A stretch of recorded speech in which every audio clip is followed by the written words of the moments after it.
నెల్లూరు జిల్లా ముత్కూరు మండలంలో మోంతా తుఫాను ప్రభావంతో కృష్ణాపట్నం పోర్టులో 3వ నంబర్ ప్రమాద హెచ్చరిక జారీ చేశారు.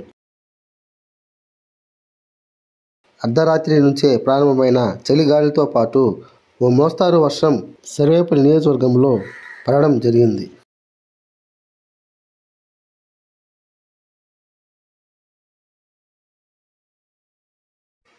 కృష్ణాపట్నం సముద్రం 5 అడుగుల నుంచి 7 అడుగుల వరకు ఎగసిపడుతున్న అలలు. సముద్ర తీరాన ఎవరూ తిరగకుండా గట్టి బందోబస్తు ఏర్పాటు చేసిన కృష్ణాపట్నం పోలీస్ సిబ్బంది మరియు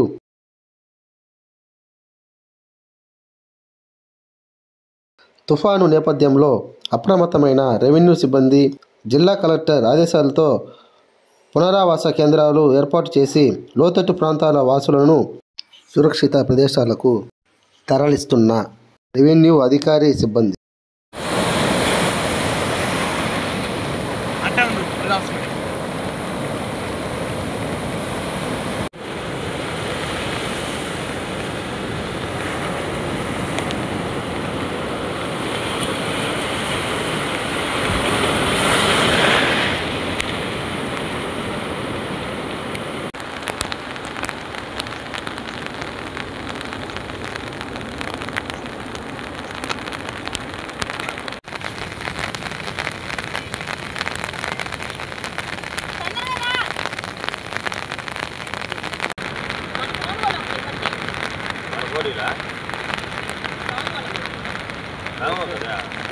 ఉద్యోగం